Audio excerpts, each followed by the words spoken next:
Hello दोस्तों, कैसे हो आप सभी। आई होप आप सभी अच्छे होंगे दोस्तों। जैसा कि आप सभी को पता है कि आरआरबी ग्रुप डी का एग्जाम अभी चल रहा है, ठीक है दोस्तों। तो इसी के आधार पर मैं जो साइंस के पेपर का सॉल्यूशन करवाने वाला हूं, जो 19 दिसंबर की जो सारी शिफ्ट है उसको कवर करता है, ठीक है दोस्तों। और दोस्तों आप सभी को पता है कि ग्रुप डी के पेपर में जो न्यूमेरिकल के है वो 3 क्वेश्चन आ रहे हैं हर शिफ्ट में। तो दोस्तों जो ये सारे फॉर्मूले हैं ना दोस्तों, इन्हीं से वो 3 क्वेश्चन है वो जो एग्जाम में पूछे जा रहे हैं। तो आप इस वीडियो को पूरा देखना दोस्तों, तभी आपको समझ में आएगा। और जो ये फॉर्मूले वाला सेशन है वो मैं वीडियो के लास्ट में सोल्व करवाऊंगा। तो आप वीडियो को पूरा देखना दोस्तों, तभी आपको समझ में आएगा। और निश्चित मानिए आपके 3 नंबर पक्के हो जाएंगे जब आप इफ इन फॉर्मूलों को एग्जाम में रट कर चले जाओगे, है ना। तो एज इट इज पूछे जा रहे हैं दोस्तों, इसी से न्यूमेरिकल पूछे जा रहे हैं, ठीक है दोस्तों। और दोस्तों यदि आपने हमारे चैनल को सब्सक्राइब नहीं किया तो प्लीज़ सब्सक्राइब कर लीजिए, शेयर कर दीजिए अपने दोस्तों तक और लाइक करना ना भूलें, ठीक है दोस्तों। चलिए शुरू करते हैं। पहला क्वेश्चन है, जीवन की वह अवधि जब शरीर में प्रजनन परिपक्वता के लिए परिवर्तन होता है तो कहलाते हैं। क्या कहलाता है दोस्तों? वो अवस्था होती है जब हमारे शरीर में विभिन्न परिवर्तन देखने को मिलता है, वो होती है दोस्तों किशोरावस्था। किशोरावस्था में हमारे जो है ना जननांगों में वृद्धि होती है दोस्तों। और हमारे जो हर चीज़ों में अंगों में वृद्धि होती है ना, तो वही परिवर्तन आता है ना दोस्तों, जो किशोरावस्था की एक अवधि है ना दोस्तों। तो इसका आंसर हो जाएगा दोस्तों किशोरावस्था। नेक्स्ट क्वेश्चन है दोस्तों, दूसरा नंबर का है, धातुओं में जो नरम है कि उन्हें चाकू से आसानी से काटा जा सकता है, ठीक है दोस्तों। जो धातुओं में नरम है और उन्हें चाकू से आसानी से काटा जा सकता है। तो दोस्तों इसका आंसर जो है ना दोस्तों, वो है लिथियम, सोडियम और पोटेशियम। लिथियम, सोडियम, पोटेशियम ऐसी धातु है जिन्हें चाकू से आप आसानी से काट सकते हो, ठीक है दोस्तों। तो ऐसा क्वेश्चन जो है आरआरबी ग्रुप डी में पूछा गया है दोस्तों, ठीक है दोस्तों। जिसमें ऑप्शन में दिया हुआ था ये और दूसरा एक तत्व दिया था, तो ठीक है दोस्तों। तो ये सारी ऑप्शन में दिए हुए थे, ठीक है दोस्तों। और जिनका क्या होता है, घनत्व और गलनांक जो होता है वो निम्न होता है, ये भी आप ध्यान रख लीजिए, क्या पता नेक्स्ट शिफ्ट में पूछा जा सकता है। नेक्स्ट क्वेश्चन है दोस्तों, अम्ल जो है वो पेट में अम्ल जो पेट में प्रवेश करने वाले जीवाणुओं को नष्ट करता है। कौन सा अम्ल है जो पेट में प्रवेश करने वाले जो जीवाणु है, बैक्टीरिया है, उनको नष्ट करता है?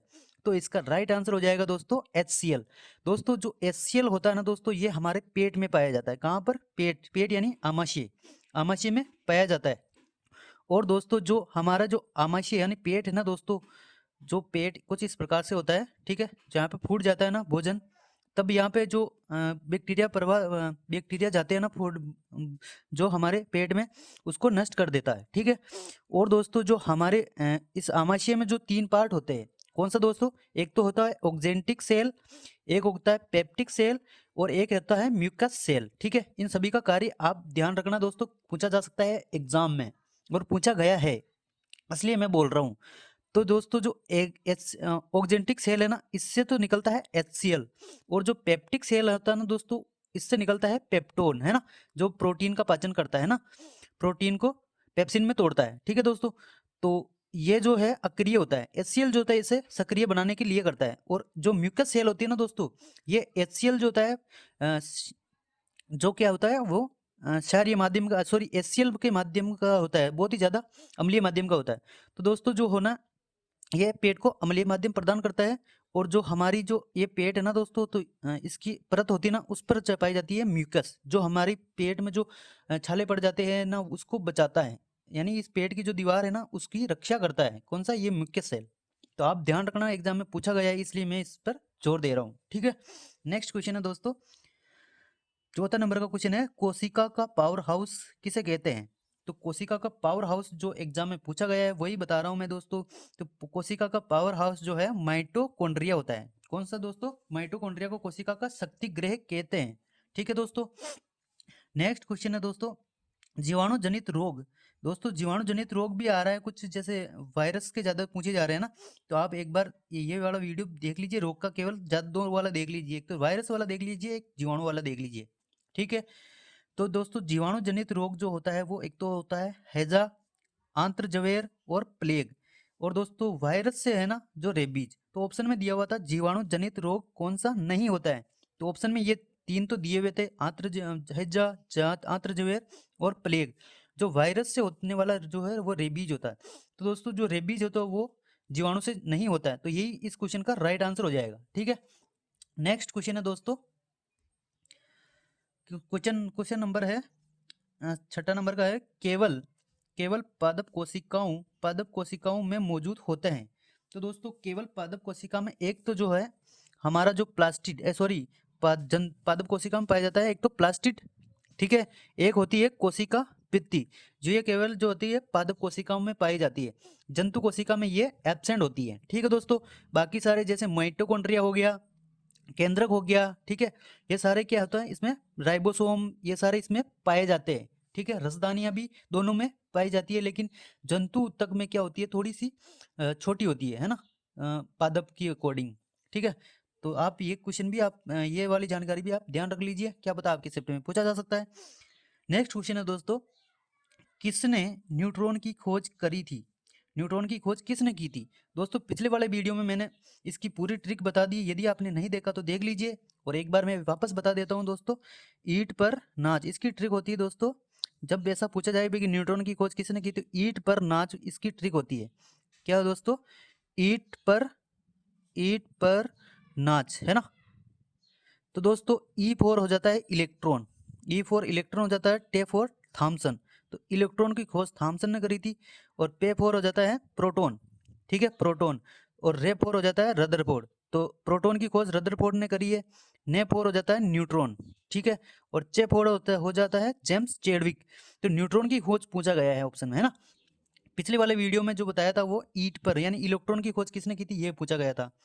और इस बार जो है इस शिफ्ट में जो है वो न्यूट्रॉन की खोज किसने करी वो पूछ लिया है ना। तो आपको ध्यान रखना दोस्तों, ये वाली ट्रिक बहुत ज़्यादा इंपॉर्टेंट है। तो न्यूट्रॉन की खोज जेम्स चैडविक ने करी थी। किसने? जेम्स चैडविक ने, है ना। तो आप ध्यान रख लेना दोस्तों, जेम्स चैडविक ने करी थी, ठीक है, तो आप ध्यान रख लेना। नेक्स्ट क्वेश्चन है दोस्तों, वेग में परिवर्तन की दर। देखो दोस्तों कुछ कुछ क्वेश्चन जो है बहुत इजी आते हैं, जैसे ये क्वेश्चन है, जैसे वेग में परिवर्तन की दर को क्या कहते हैं, है ना। ऐसा ही क्वेश्चन पूछे जा रहे हैं, इसलिए मैं ज्यादा जोर दे रहा हूँ। तो वेग में परिवर्तन की दर को कहते हैं दोस्तों त्वरण। वेग में परिवर्तन की दर को हम एक्सेलरेशन यानी त्वरण कहते हैं, तो आप ध्यान रख लेना। और विस्थापन में परिवर्तन की दर को हम वेग कहते हैं, ये आप ध्यान रख लेना, ठीक है।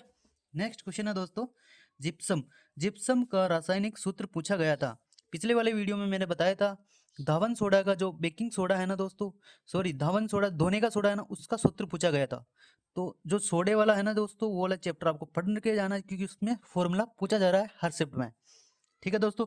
तो उसका सूत्र होता है दोस्तों calcium sulphate CaSO4 dot 2H2O। जब जिप्सम को हम गर्म करते हैं ना दोस्तों, कितने डिग्री तो 373 केल्विन डिग्री टेम्परेचर पर केल्विन टेम्परेचर पर हम इसको गर्म करते हैं ना दोस्तों, तो ये किस में टूट जाता है दोस्तों? कैल्शियम सल्फेट डॉट H2O, जिसे हम प्लास्टर ऑफ पेरिस कहते हैं, ठीक है। तो जिप्सम से ही प्लास्टर ऑफ पेरिस का निर्माण होता है, जिसे हम कहते हैं POP, प्लास्टर ऑफ पेरिस। तो आप ध्यान रख लेना दोस्तों, आपके शिफ्ट में पूछा जा सकता है। नेक्स्ट क्वेश्चन है दोस्तों, 10वें नंबर का है, एल्किनों का सामान्य सूत्र। तो दोस्तों जो एल्केन वाला है ना, एल्कीन, एल्केन और एल्काइन, तो ये वाला जो हाइड्रोकार्बन वाला चैप्टर आपको पढ़ के जाना निश्चित ही शिफ्ट में हर क्वेश्चन एक ना एक क्वेश्चन जरूर पूछा जा रहा है, 1 से 2 क्वेश्चन। तो ये वाला चैप्टर भी आपको पढ़ के जाना है अच्छे से। तो दोस्तों जो एल्किनो का फॉर्मूला होता है ना दोस्तों, वो पूछा गया है। एल्किनो का फॉर्मूला क्या होता है दोस्तों? CnH2n, ये तो होता है एल्कीन का फॉर्मूला, है ना। अब दोस्तों एल्केन का फॉर्मूला क्या होता है दोस्तों? एल्केन का फॉर्मूला होता है दोस्तों CnH2n प्लस का 2। और दोस्तों जो एल्काइन होता है ना, उसका फॉर्मूला होता है दोस्तों, एल्काइन का फॉर्मूला होता है CnH2n माइनस का 2। यदि माइनस का 2 आ गया तो एल्काइन हो जाता है दोस्तों। और जो इसमें कार्बन कार्बन के मध्य बॉन्ड होता है, जो कैसा होता है दोस्तों? ट्रिपल बॉन्ड होता है एल्काइन में, है ना। कार्बन कार्बन के मध्य ट्रिपल बॉन्ड होता है। और दोस्तों एल्केन के अंदर जो होता है कार्बन कार्बन के मध्य सिंगल बॉन्ड होता है। और दोस्तों जो एल्कीन है ना दोस्तों, उसमें कार्बन कार्बन के मध्य डबल बॉन्ड होता है, ठीक है। ये आप ध्यान रख लेना दोस्तों, क्या पता आपकी शिफ्ट में पूछा जा सकता है। क्योंकि एल्किन का सामान्य सूत्र तो आ चुका है, तो आपकी शिफ्ट में ऐसा क्वेश्चन आ सकता है, निश्चित मानो आप। तो आप जरूर इस फॉर्मूले को पढ़ के जाना है आपको, है ना। नेक्स्ट क्वेश्चन है दोस्तों, जो विटामिन से दिया हुआ है, तो आपको एक विटामिन वाला चैप्टर भी पूरा पढ़ के जाना है, जिसमें सारे विटामिन दिए हुए हैं और उनका रासायनिक नाम क्या है और किस चीज़ों में पाया जाता है, ठीक है, और क्या इससे रोग हो जाता है कमी से। तो ये वाला चैप्टर आपको पढ़ के जाना है, ठीक है। तो विटामिन ए, और इधर दिया हुआ था मिलान वाला क्वेश्चन आया था विटामिन से, इधर नाम दिए हुए थे उसके रासायनिक और इधर विटामिन के नाम दिए हुए थे। तो विटामिन ए जो है ना दोस्तों, विटामिन ए का रासायनिक नाम क्या होता है दोस्तों, तो विटामिन ए जो है उसका रासायनिक नाम होता है रेटिनॉल, ठीक है दोस्तों। और दोस्तों जो विटामिन डी है ना, उसका नाम होता है, विटामिन डी का है कैल्सीफेरॉल, तो ये इसमें ही मिल जाएगा, है ना। और दोस्तों जो विटामिन सी है ना दोस्तों, उसका रासायनिक नाम होता है एस्कॉर्बिक एसिड, ये रहा पहले में, है ना, तो ये इसमें मिल जाएगा। और जो विटामिन बी बाहर है ना दोस्तों, तो उसका नाम और रासायनिक नाम होता है साइनोकोबालिन, तो कोबालिन ऑप्शन ऑप्शन में दिया हुआ था। तो इस प्रकार से ये मिलान हो जाएगा। तो मिलान वाला भी क्वेश्चन पूछा जा रहा है एग्जाम में, हर शिफ्ट में ऐसा क्वेश्चन आ रहा है, तो आप जरूर पढ़ के जाए विटामिन वाला चैप्टर पूरा, ठीक है। नेक्स्ट क्वेश्चन है दोस्तों, नेक्स्ट क्वेश्चन आया था, न्यूटन की गति के जो पहले नियम को किस नाम से भी जाना जाता है। तो हमको क्या करना है दोस्तों, जो न्यूटन की गति के जो नियम दिए हुए हैं ना दोस्तों, पहला और दूसरा और तीसरा, तो तीनों नियम हमको पढ़ के जाना है एग्जाम में, ठीक है। तो पहला नियम को और किस नाम से जाना जाता है, तो उसको हम जड़त्व के नियम से भी जानते हैं, जड़त्व का, ठीक है। तो आप ये जान रख लेना, ये एग्जाम में पूछा गया है, ठीक है, इसलिए मैं सोल्व करवा रहा हूँ। और दोस्तों जो गति के तीनों नियम है आपको पढ़कर जाना है। जो पहला नियम है दोस्तों, जब तक कोई वस्तु विराम में है या गतिशील है, तो गतिशील रहना चाहेगी जब तक उस पर कोई बाह्य बल ना लगाया जाए, ठीक है। यही होता है जड़त्व का जो पहला नियम है, जिसकी परिभाषा यही होती है। दूसरा नियम होता है दोस्तों, जो बल की परिभाषा आती है ना दोस्तों, बल का सूत्र जो P बराबर F बराबर ma है, तो वो वहीं से आता है, ठीक है, जिसमें बल वर्ग जो है ना, द्रव्यमान और त्वरण का गुणनफल होता है, ठीक है, F बराबर ma, ठीक है। यहीं से ये फॉर्मूला की उपती होती है बल की। और दोस्तों जो दूसरा नियम होता है ना, तीसरा नियम होता है जो, वो होता है क्रिया प्रतिक्रिया का नियम। जैसे रॉकेट का जो छूटना, जो रॉकेट ऊपर जाता है तो जितना ही बल नीचे लगाता है, ठीक है दोस्तों, ये हो गया क्रिया प्रतिक्रिया का नियम, ठीक है। और दोस्तों नेक्स्ट क्वेश्चन है दोस्तों, तो आपको गति के नियम नियम भी पढ़ के जाना है ना, ध्यान रख लेना। नेक्स्ट क्वेश्चन है दोस्तों, उस अम्ल की पहचान करो जो जिंक जिंक को जिंक सल्फेट में परिवर्तित करता है, ठीक है। तो दोस्तों ये जो हमारे जो चैप्टर है ना दोस्तों, जो रासायनिक अभिक्रिया, यानी रासायनिक अभिक्रिया वाला चैप्टर आपको मोस्ट इंपॉर्टेंट है दोस्तों, इसको आपको पढ़कर जाना है निश्चित ही। इसमें हर एग्जाम हर शिफ्ट में जो है ना, 1 से 2 क्वेश्चन जरूर पूछा जा रहा है रासायनिक जो समीकरण है उससे। तो दोस्तों जो जिंक है ना दोस्तों, उसको सल्फेट में परिवर्तन करना है। तो दोस्तों जिंक ये है, क्या है, धातु है, ठीक है, धातु है। धातु की अभिक्रिया जब जिंक सल्फेट, तो सल्फेट में करने के लिए अपने को क्या करना पड़ता है, अम्ल से रिएक्शन कराएंगे तभी तो ये आएगा। तो दोस्तों इसकी रिएक्शन कराएंगे हम H2SO4 से। जब अम्ल से रिएक्शन करता है तो क्या प्राप्त होता है दोस्तों, लवण प्लस हाइड्रोजन गैस निकलती है इसमें से, है ना, हाइड्रोजन गैस निकलती है ना। ये आपको ध्यान रखने वाला दोस्तों, क्योंकि इस शिफ्ट में तो जैसे ये पूछा गया है भाई, क्या क्या मतलब जिंक सल्फेट में परिवर्तन करने के लिए किससे रिएक्शन करवाए। और दोस्तों उत्पाद में ये बनता है, एक तो जिंक सल्फेट और हाइड्रोजन गैस निकलती है बोतीरो, है ना। तो आपको ध्यान रखना ना भाई, कौन सी गैस निकलती है, ये नेक्स्ट शिफ्ट में पूछा जा सकता है, ठीक है। तो ये इसकी रिएक्शन हो गई दोस्तों, और ये एक संयोजन अभिक्रिया ही है, ठीक है, विस्थापन अभिक्रिया है, एकल विस्थापन अभिक्रिया है ना। तो आप ध्यान रख लेना, जो अभिक्रिया वाला चैप्टर है वो आपको पढ़कर जाना है, निश्चित क्वेश्चन आ रहे हैं तो जरूर पढ़ के जाइए यार दोस्तों, है ना। इससे आपको एक एक नंबर एग्जाम में बहुत ज्यादा महत्वपूर्ण होता है, ठीक है। नेक्स्ट क्वेश्चन है दोस्तों, एक फूल के अंडाशय के अंदर छोटी गोल संरचना को क्या कहते थे। तो दोस्तों जो एक तो जो फूल वाला है ना चैप्टर, जो जिसमें पादप जनन दे रखा है ना, तो जो प्लांट वाला जो है ना, वो वाला आपको देखकर जाना है, जो फूल वाला है ना, उसमें जनन कैसा होता है, तो उसमें लैंगिक जनन होता है, ठीक है, जिसमें 2 जनक भाग लेते हैं जनन करने के लिए, ठीक है। तो दोस्तों जो एक अंडाशय है ना, उसका फूला हुआ भाग, उस देखो दोस्तों ये फूल का एक भाग है ना, उसमें हम ऐसे संरचना बनाएंगे। तो ये है क्या है इसका, महिला का जो पार्ट है, स्टाइल, सॉरी जो महिला का पार्ट है ना दोस्तों, फीमेल वाला है ना, तो ये वाला पार्ट है। और ये जो फूला हुआ भाग है ना गोल गोल, इसके बोलते हैं हम अंडाशय, ये है अंडाशय, ठीक है। और दोस्तों अंडाशय के अंदर जो गोल संरचना होती है उसमें होता है बीजांड, और बीजांड के अंदर होते हैं छोटे छोटे गोल तरह के बीज होते हैं, है ना।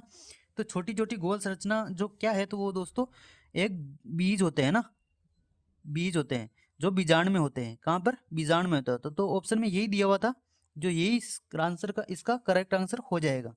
नेक्स्ट क्वेश्चन था दोस्तों, और दोस्तों इसके जो पार्ट है ना वो भी मैंने पिछली वाले वीडियो में बता दिया, नहीं देखा तो आप देख लीजिए, पूरा मैंने बताया।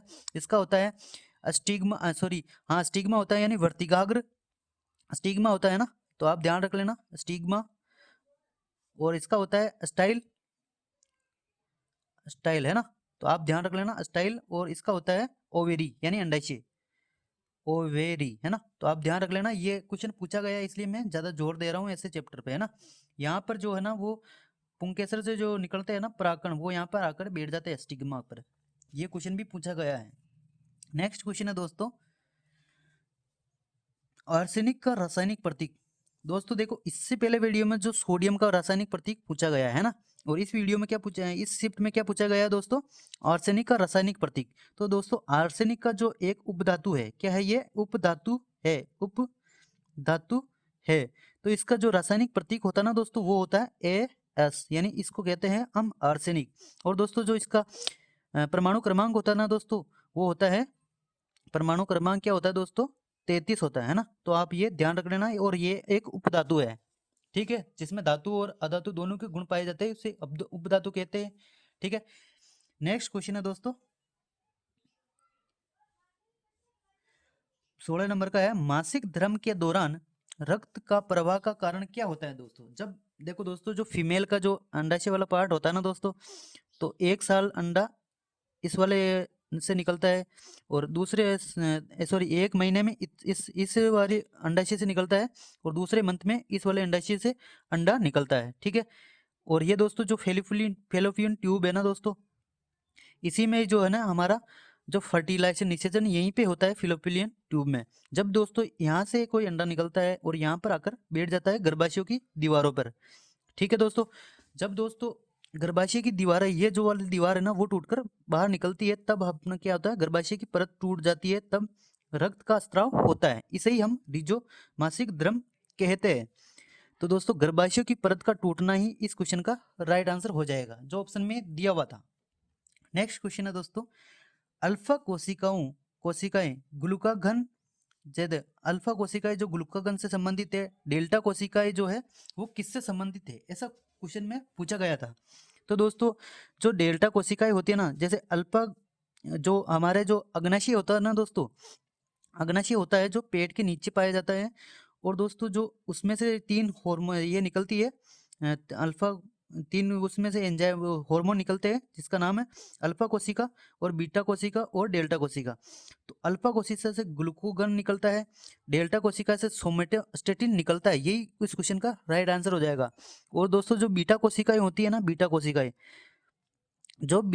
होती है ना, उससे इंसुलिन हार्मोन निकलता है। क्या निकलता है, इंसुलिन। तो आप ये ध्यान रख लेना, ये पूछा जा सकता है एग्जाम में, मोस्ट इंपोर्टेंट है, ठीक है दोस्तों। इंसुलिन की कमी से मधुमेह रोग हो जाता है, ठीक है। नेक्स्ट क्वेश्चन है दोस्तों, 300 वोल्ट के एक इलेक्ट्रिक पंखे को प्रतिदिन 8 घंटे तक उपयोग किया जाता है, तो एक दिन में उस पंखे द्वारा प्रयुक्त ऊर्जा की मात्रा ज्ञात करनी है। तो दोस्तों इसमें क्या करेंगे दोस्तों, 1 किलोवाट घंटा का मान निकालना है। क्या निकालना है, 1 किलोवाट घंटा का मान। तो दोस्तों 1 किलोवाट कितना वाट का बल्ब दे रखा है, 300 वोट है ना, 300 वोट मान दे रखा है। और दोस्तों कितने घंटे तक चलाना है, 8 घंटे तक चलाना है। और कितने दिन तक चलाना है, यानी 1 दिन तक, गुणा कर देंगे। और दोस्तों इसमें यूनिट में बदलने के लिए 1000 का भाग दे देंगे। अब क्या करेंगे दोस्तों, 2 जीरो से 2 जीरो काट देंगे। अब 8 को 3 से गुणा करेंगे तो कितना आएगा, 24 आएगा। 24 में 10 का भाग दे देंगे तो कितना आएगा, 2 1.4 यूनिट। यही इस क्वेश्चन का राइट आंसर था जो ऑप्शन में दिया हुआ था। ठीक है दोस्तों, नेक्स्ट क्वेश्चन है दोस्तों, जो प्रतिरोध से दिया हुआ था 20 ओम के प्रतिरोध में धारा जिसमें ये डायग्राम दिया हुआ था और 200 वोल्ट की बैटरी यहाँ पे लगी हुई थी और 3 प्रतिरोध जो है समांतर क्रम में जुड़े हुए थे। तो इसका इक्विवेलेंट प्रतिरोध अपने को तो 20 ओम में धारा निकालनी है। तो दोस्तों क्या करेंगे हम, इसका जो इक्विवेलेंट प्रतिरोध निकालेंगे। पहले इसका आंसर निकाल लेते हैं, फिर मैं आगे बता दूंगा। तो दोस्तों क्या करेंगे दोस्तों, जो 20 ओम के प्रतिरोध में धारा ज्ञात करनी है और इसमें क्या होता है, विभवांतर समान होता है समांतर क्रम में और धारा का मान अलग अलग होता है हर प्रतिरोध में। ठीक है, जिसमें प्रतिरोध ज्यादा होता है उसमें सबसे कम धारा होती है और जिसमें सबसे कम प्रतिरोध होता है उसमें धारा सबसे अधिक होती है ना। तो दोस्तों इसका इक्विवेलेंट प्रतिरोध कैसे निकालेंगे, आर इक्विवेलेंट बराबर होता है 1/20 प्लस का 1/10 प्लस का 1/30। इनका एलसीएम ले लेंगे दोस्तों, तो क्या आएगा दोस्तों, इनका एलसीएम आएगा 60 आएगा। 20 का भाग 60 में दिया तो 3 बार जाएगा और 10 का भाग 6 में दिया तो 6 बार जाएगा। 60 में दिया तो 6 बार जाएगा और 30 का भाग 60 में दिया तो 2 बार जाएगा। इन सभी को जोड़ लेंगे तो दोस्तों क्या आएगा दोस्तों, 6 3 9 2 11/60 है ना। तो आर का मान क्या आएगा दोस्तों, जब ये ऊपर जाएगा तो क्या होगा 60/11। तो ये जो आ चुकी है प्रतिरोध, पूरा जो इसका प्रतिरोध है वो आ चुका है। अपने को तो क्या है, याद करनी है जो 20 ओम के धारा, तो ओम का नियम लगा लो दोस्तों, इसमें V बराबर आई आर होता है ओम का नियम, है ना। तो अब क्या दिया हुआ है अपने को, वोल्टेज का मान दिया हुआ है 20 वोल्टेज, है ना।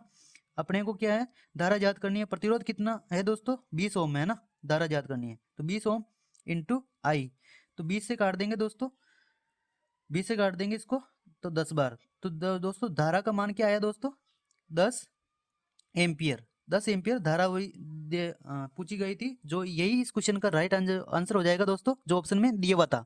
ठीक है दोस्तों, और यदि अलग अलग में पूछता तो ऐसा हो जाता, और आप जोड़ लेना सभी में निकाल कर, यही आएगा इस क्वेश्चन का राइट आंसर। जो सॉरी पूरा हम इस प्रतिरोध में धारा निकालने के लिए क्या करेंगे दोस्तों, 200 वोल्ट दे रखा है।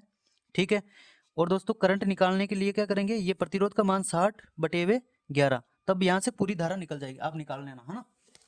चलिए नेक्स्ट क्वेश्चन है दोस्तों, 20वें नंबर का है, एक पत्थर को 40 मीटर पर सेकंड के प्रारंभिक वेग से लंबवत ऊपर की ओर फेंका जाता है, जहां जी का मान दिया हुआ है और ऊंचाई ज्ञात करनी है ना। तो दोस्तों जब कोई वस्तु है उसको हम जमीन से ऊपर की ओर फेंकते हैं, यहाँ पर जमीन है उससे ऊपर की ओर फेंकते हैं, तो क्या होता है दोस्तों, जब प्रारंभिक वेग से ऊपर की ओर फेंकते हैं तो यहाँ पर जाता है ना दोस्तों, तो अंतिम वेग क्या हो जाता है, शून्य हो जाता है, और वहां पर जो गतिज ऊर्जा होती है ना दोस्तों, वो स्थितिज ऊर्जा में परिवर्तित हो जाती है।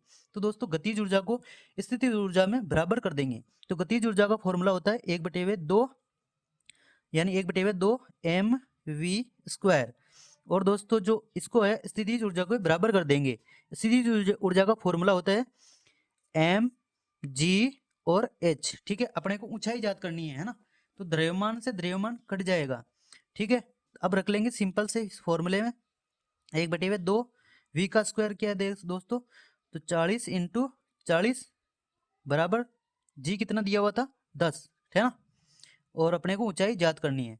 ठीक है, अब काट देंगे इसको, 0 से 0 काट देंगे, 2 से काटा 2 दूनी 4 और दोस्तों 2 चौकी 8, है ना दोस्तों।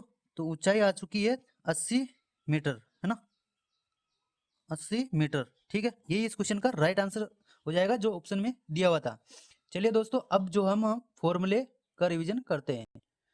और दोस्तों यदि आपने हमारे चैनल को सब्सक्राइब नहीं किया तो प्लीज़ सब्सक्राइब कर लीजिए दोस्तों, बहुत मेहनत कर रहा हूँ आप प्लीज़ सभी के लिए, है ना, ताकि आपके नंबर अच्छे आए एग्जाम में। यार मैं क्या कर रहा हूँ दोस्तों, ये जो फॉर्मूले है ना दोस्तों, आप जरूर पढ़ कर जाओ, आपको निश्चित 3 क्वेश्चन फॉर्मूले से पूछा जा रहा है ना। तो क्या पता आपकी शिफ्ट में ऐसा ईजी क्वेश्चन आ जाए, ऐसे क्वेश्चन आ जाए और आपको फॉर्मूला याद नहीं हो तो आप नहीं कर पाओगे, है ना। तो आप वीडियो को पूरा देखना, आपको समझ में आ जाएगा कैसे फॉर्मूले वास्तव में पूछे जा रहे हैं, है ना। तो सब्सक्राइब जरूर कर लीजिए दोस्तों। चलिए शुरू करते हैं। तो दोस्तों गतिज ऊर्जा, है ना, तो इसका हर शिफ्ट में क्वेश्चन आ रहा है गतिज ऊर्जा का। तो गतिज ऊर्जा का फॉर्मूला क्या होता है दोस्तों, तो पहले ही बता दिया मैंने।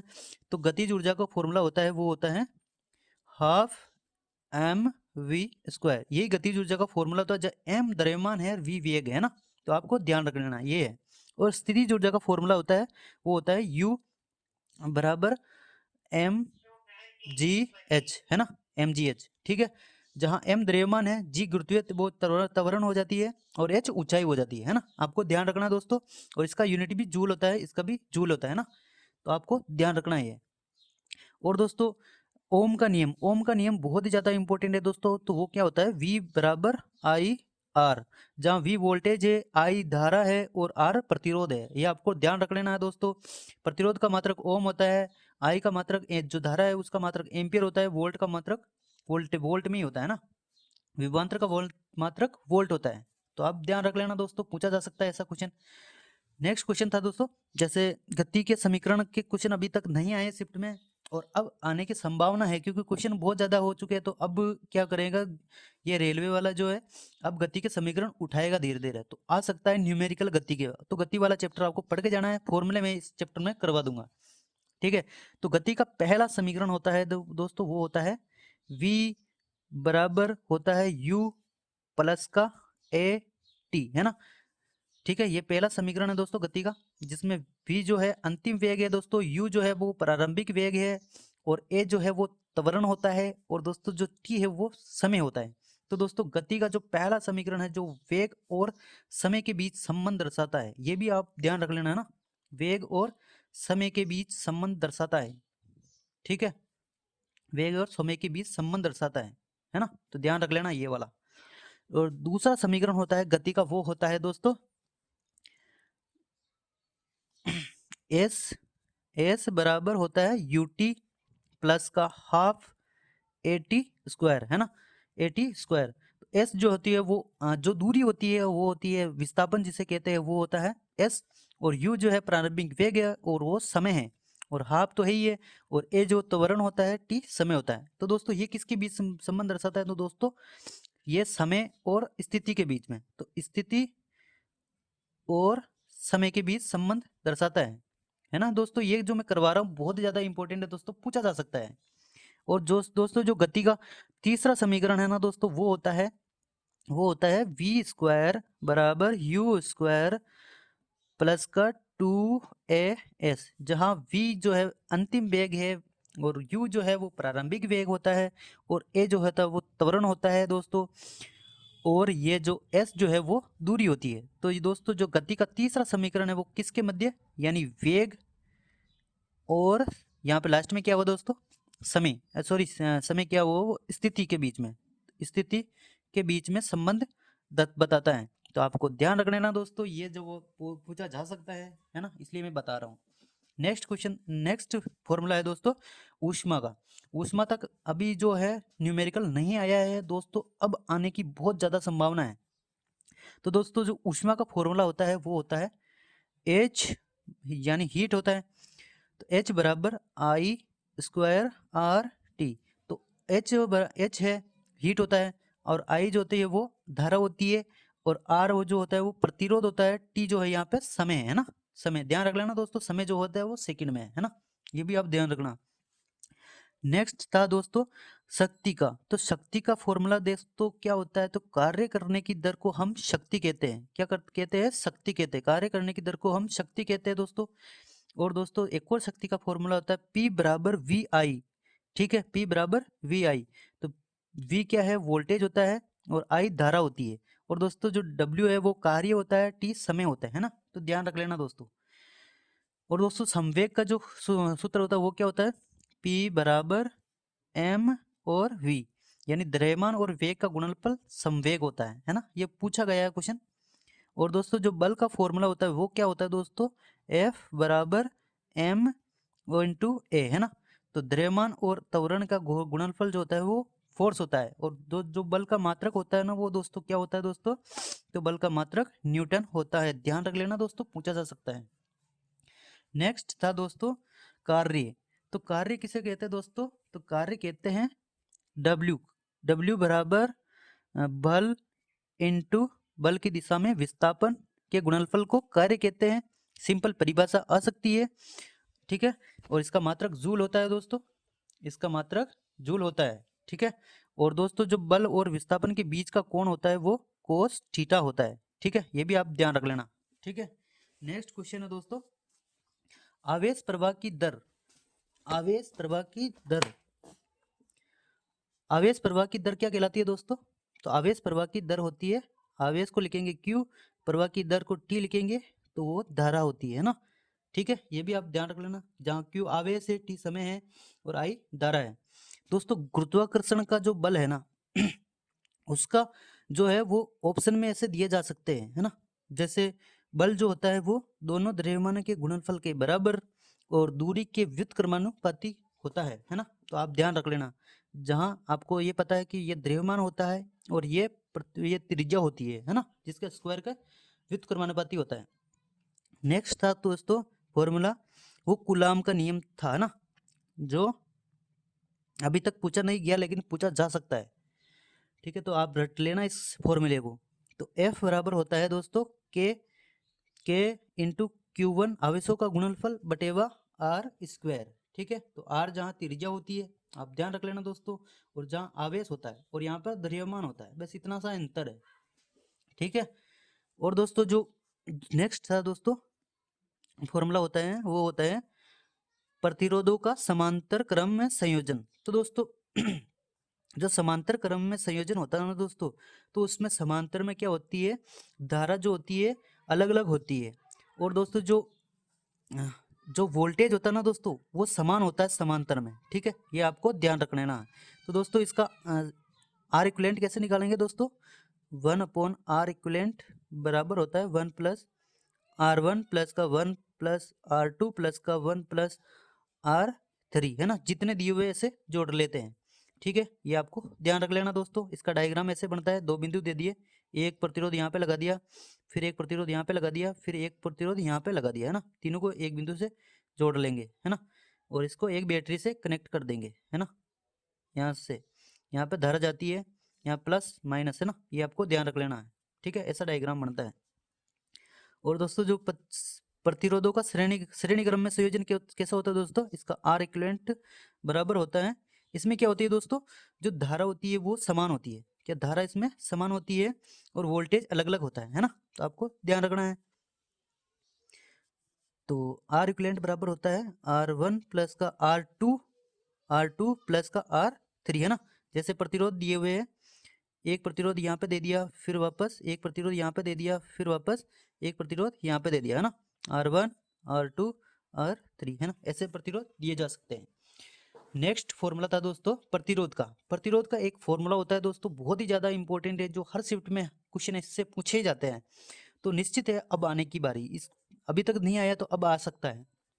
ठीक है, तो दोस्तों जो ये प्रतिरोध का फॉर्मूला होता है वो होता है R बराबर होता है रो L अपॉन ए। ये वाला फॉर्मूला आपको बहुत ही ज़्यादा इंपॉर्टेंट दोस्तों, रटकर जाना है, वेरी वेरी इंपॉर्टेंट है ना। जहाँ ये L जो होती है वो लंबाई होती है, A जो होता है वो एरिया क्षेत्रफल होता है। ठीक है, तो ये R जो होती है वो प्रतिरोधकता होती है। ठीक है, जो प्रतिरोध है वो लंबाई और एरिया और जो ताप जो प्रकृति है उस पर निर्भर करता है, जबकि जो प्रतिरोधकता है वो केवल पदार्थ की प्रकृति पर निर्भर करता है। ठीक है दोस्तों, पदार्थ की प्रकृति उस पर निर्भर करता है। ठीक है, आपको ध्यान रखना है दोस्तों, जो एग्जाम में पूछा गया है, ठीक है, वही मैं करवा रहा हूँ दोस्तों। और दोस्तों एक फॉर्मूला होता है Q बराबर NE। ठीक है, Q बराबर होता है NE। ठीक है, जहाँ E बराबर जो इलेक्ट्रॉनों के पर आवेश होता है, इसका मान होता है दोस्तों 1.6 इंटू 10 की पावर माइनस का 19 कूलाम। ठीक है, ये आपको ध्यान रख लेना। नेक्स्ट था दोस्तों प्रकाश की चाल। प्रकाश की चाल क्या होती है दोस्तों, जिससे हम C से डिनोट करते हैं, और तरंग दैर्ध्य और आवृत्ति का गुणनफल होता है। तो तरंग दैर्ध्य को हम लेमडा से प्रदर्शित करते हैं, और आवृत्ति फ्रीक्वेंसी जो आती है आवृत्ति उसको F से डिनोट करते हैं। तो तरंग दैर्ध्य और आवृत्ति का गुणनफल होता है प्रकाश की चाल। ये वाला फॉर्मूला आप रट के जाना दोस्तों, आ सकता है। और दोस्तों जो विभवांतर होता है ना दोस्तों, जो एकांक आवेश को एक बिंदु से दूसरे बिंदु में ले जाने में किया गया कार्य, एकांक आवेश को एक बिंदु से दूसरे बिंदु में ले जाने में किया गया कार्य को विभवांतर कहते हैं। ठीक है, ये पूछा जा सकता है। विभवांतर का मात्रक वोल्ट होता है, कार्य का मात्रक जूल होता है, आवेश का मात्रक कूलाम होता है, याद रख लेना। और दोस्तों दर्पण का सूत्र जो होता है वो क्या होता है दोस्तों? दर्पण का सूत्र होता है 1/F बराबर होता है 1/V प्लस का 1/u है ना, ये दर्पण का फॉर्मूला होता है, ध्यान रख लेना। लेंस का फॉर्मूला होता है वो 1/f बराबर 1/v माइनस 1/u। यहाँ पे माइनस आ जाता है लेंस में, है ना, ये ध्यान रख लेना है, ठीक है। नेक्स्ट था दोस्तों अपवर्तनांक।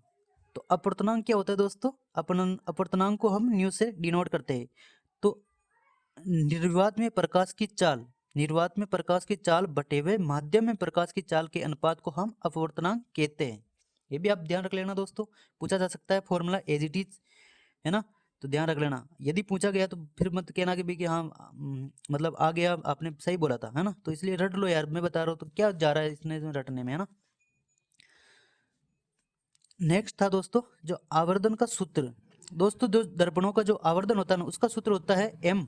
आवर्धन को हम एम से डिनोट करते हैं, और आवर्धन का सूत्र जो होता है वो दर्पण के लिए है ना दोस्तों माइनस आता है, माइनस का वी अपॉन यू, है ना, ये आप ध्यान रख लेना दोस्तों, दर्पण के लिए माइनस में आता है।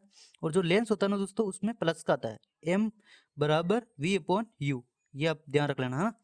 और जहाँ यदि मैग्निफिकेशन का मान 1 से कम है, 1 से कम है तो जो इमेज होती है वो छोटी होती है।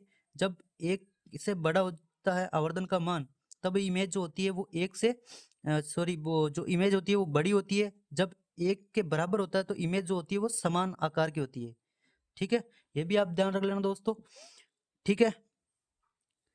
ये समान के आकार की होती है, ये बड़ी होती है और ये वाली छोटी होती है ना। और जब दोस्तों मैग्निफिकेशन का मान ऋणात्मक होता है ना दोस्तों, क्या होता है, ऋणात्मक। जब ऋणात्मक होता है ना दोस्तों तो जो इमेज बनती है ना दोस्तों वो उल्टी बनती है। कैसी? उल्टी, उल्टी बनती है। और उल्टी इमेज इमेज हमेशा कैसी होती है? वास्तविक होती है, वास्तविक होती है, ध्यान रख लेना ना।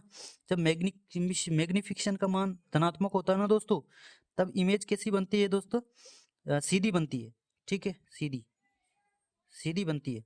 और दोस्तों जो जो वास्तव प्रतिबिंब सीधी इमेज हमेशा कैसी होती है? वर्चुअल, यानी आभासी, आभासी।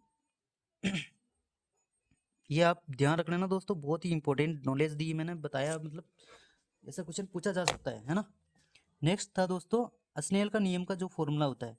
तो जो पहले माध्यम का अपवर्तनांक इंटू साइन आई और दूसरे माध्यम का अपवर्तनांक इंटू साइन आर, तो ये सारे जो फॉर्मूले हैं दोस्तों मैंने पूरे करवा दिए, जिससे निश्चित ही 3 क्वेश्चन हर शिफ्ट में पूछे जा रहे हैं फॉर्मूले से। तो आपको ये फॉर्मूले वाला पूरा चैप्टर सही से पढ़ लेना है, लिख लेना है कॉपी में, ठीक है। ये वाली पीडीएफ में टेलीग्राम पर दे दूंगा, उसकी लिंक मैं डिस्क्रिप्शन में डाल दूंगा, तो आप वहाँ से टेलीग्राम ज्वाइन कर लीजिए और वहाँ पर मैं पीडीएफ इसकी अपलोड कर दूंगा। ये क्वेश्चन है जो 19 दिसंबर की आज शिफ्ट के आधार पर पूरा पेपर है दोस्तों, तो आप एनालाइज कर लीजिए एक बार कैसे क्वेश्चन पूछे जा रहे हैं दोस्तों। यदि आपने हमारे चैनल को सब्सक्राइब नहीं किया तो सब्सक्राइब कर लीजिए दोस्तों, और वीडियो को लाइक करना ना भूले, है ना दोस्तों। मैं थोड़ी सी मेहनत कर रहा हूँ तो थोड़ी सी मेहनत आप भी कर लीजिए यार दोस्तों। मैं देखो इतने सारे क्वेश्चन मैंने यहाँ पे करवा दिया, फॉर्मूले वाला पूरा चैप्टर मैंने यहाँ पे करवा दिया, ठीक है। और भी जो आपकी डिमांड है वो आप मैं पूरी करता रहूँगा, बस ऐसा ही सपोर्ट बनाए रखिए।